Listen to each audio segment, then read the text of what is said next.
આજે આપણે વાત કરીશું 2016ના ઉરી હુમલાની, એક એવી ઘટના અને તેના પછીના 11 દિવસ જેણે ભારત અને પાકિસ્તાન વચ્ચેના સંઘર્ષની આખી વ્યાખ્યા જ બદલી નાખી.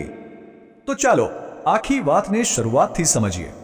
તારીખ હતી 18 સપ્ટેમ્બર 2016.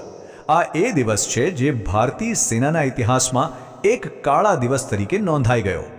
કારણ કે એ સવારે જે કંઈ થયું એણે એક એવી ચેન રિએક્શન શરૂ કરી દીધી જેના પડઘા, જેના પરિણામો આપણે આજે પણ અનુભવી રહ્યા છીએ. તો સૌથી પહેલાં એ સમજીએ કે આ હુમલો થયો કેવી રીતે, શું હતું એ દિવસે મળસ્કે.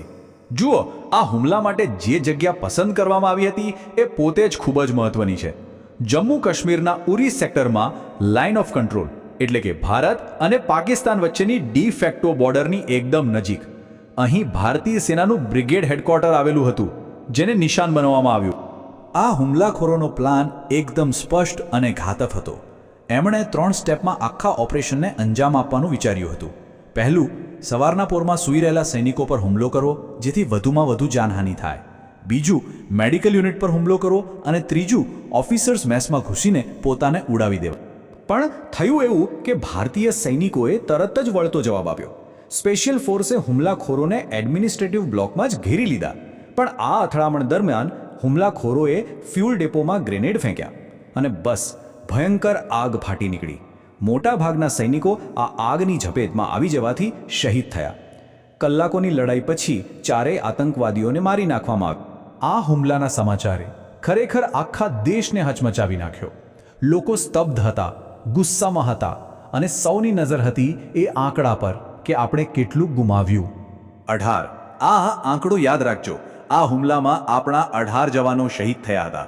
આ ખાલી એક નંબર નથી, આ 18 પરિવારોની કહાણી હતી. અને આ શહાદતે આખા દેશમાં શોકની સાથે સાથે ગુસ્સાની એક એવી જ્વાળા ભડકાવી જે પહેલાં ક્યારેય જોવા મળી નહોતી.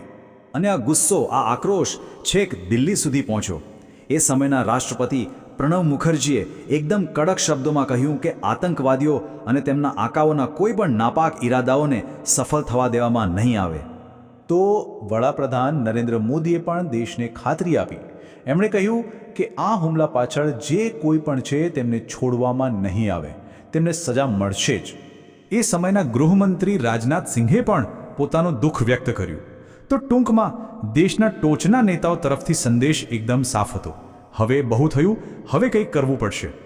પણ આ વાત ખાલી ભારત પૂરતી સીમિત ન રહી. આ હુમલાના પડઘા આખી દુનિયામાં સંભળાયા. ચાલો જોઈએ કે દુનિયાએ શું કહ્યું. દુનિયાની 2 મોટી મહાસત્તાઓ અમેરિકા અને રશિયા તરત જ આગળ આવી. બંને દેશોએ આને ખુલ્લેઆમ આતંકવાદી હુમલો કહ્યો અને તેની સખત શબ્દોમાં નિંદા કરી. બીજી તરફ ફ્રાન્સે આતંકવાદ સામેની લડાઈમાં ભારતની સાથે ઊભા રહેવાની વાત કરી, જ્યારે આપણા પાડોશી દેશ ચીને વધતા તણાવ પર ચિંતા વ્યક્ત કરી. તો પ્રતિક્રિયાઓ મિશ્ર હતી. અને એટલું જ નહીં, યુનાઇટેડ નેશન્સના સેક્રેટરી જનરલ બાન કી મૂને પણ આ હુમલાને વખોડ્યો.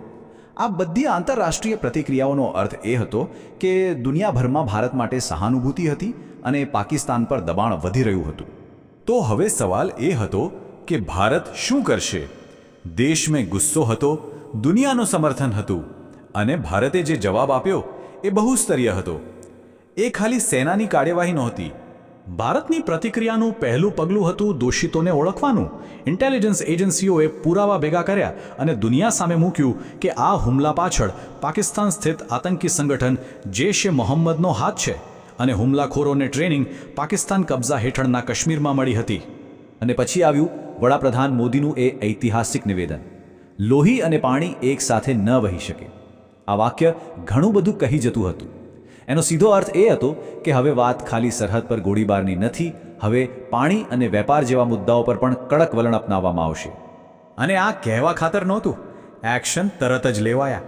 સૌથી પહેલાં તો 1960ની સિંધુ જળ સંધિની સમીક્ષાની જાહેરાત થઈ. પછી પાકિસ્તાનને આપેલો મોસ્ટ ફેવર્ડ નેશનનો વેપાર દરજ્જો પાછો ખેંચવાની વાત શરૂ થઈ. અને સૌથી મોટો રાજદ્વારી ફટકો, ભારતે ઇસ્લામાબાદમાં થનારી સાર્ક સમિટમાંથી પોતાનું નામ પાછું ખેંચી લીધું. ભારતની પાછળ બાંગ્લાદેશ, અફઘાનિસ્તાન અને ભૂતાન પણ હટી ગયા. પાકિસ્તાન આંતરરાષ્ટ્રીય સ્તરે સાવ એકલું પડી ગયું. પણ આ બધું તો રાજદ્વારી અને આર્થિક મોરચે હતું. અસલી જવાબ તો હજી બાકી હતો. એક એવો જવાબ જેણે આ ક્ષેત્રમાં સંઘર્ષના નિયમો જ બદલી નાખ્યા, અને એ જવાબ હતો સર્જિકલ સ્ટ્રાઇક્સ. તારીખ 29 સપ્ટેમ્બર 2016 ઉરી હુમલાના ઠીક 11 દિવસ પછી ભારતીય સેનાએ સત્તાવાર રીતે જાહેરાત કરી કે ભારતીય કમાન્ડોઝે લાઇન ઓફ કંટ્રોલ પાર કરીને આતંકવાદીઓના ઠેકાણાઓ પર સર્જિકલ સ્ટ્રાઇક્સ કરી છે. આ એક બહુ મોટી વાત હતી. આ ભારતની વર્ષો જૂની સ્ટ્રેટેજિક રેસ્ટ્રેન્ટ એટલે કે વ્યૂહાત્મક સંયમની નીતિનો અંત હતો. આ ઓપરેશન કોઈ સામાન્ય હુમલો નહોતો. તે ખૂબ જ ચોકસાઈપૂર્વક કરવામાં આવ્યો હતો. પાકિસ્તાન કબજા હેઠળના કાશ્મીરમાં આવેલા 7 અલગ અલગ આતંકી કેન્ટને ટાર્ગેટ કરવામાં આવ્યા હતા. આ મિશન એટલું ગુપ્ત રાખવામાં આવ્યું હતું કે અમેરિકા, બ્રિટન અને રશિયા જેવા દેશોને પણ તેની જાણ ઓપરેશન પૂરું થયા પછી કરવામાં આવી. અને પરિણામ, ભારતીય સેનાના જણાવ્યા મુજબ આ હુમલામાં લગભગ 38 આતંકવાદીઓ માર્યા ગયા અને તેમના લોન્ચિંગ પેડ્સને પણ મોટું નુકસાન થયું. તો એક હુમલો, તેના જવાબમાં એક મજબૂત પ્રતિક્રિયા અને પછી એક અભૂતપૂર્વ વળતો પ્રહાર. 2016ના એ 11 દિવસોએ ખરેખર એક જૂના સંઘર્ષને નવેસરથી વ્યાખ્યાયિત કર્યો. પણ સવાલ એ થાય છે કે શું આ નવી લાલ રેખાએ ખરેખર આ ક્ષેત્રની સુરક્ષાનું ભવિષ્ય બદલી નાખ્યું? આ એક એવો પ્રશ્ન છે જેનો જવાબ આજે પણ શોધાઈ રહ્યો છે.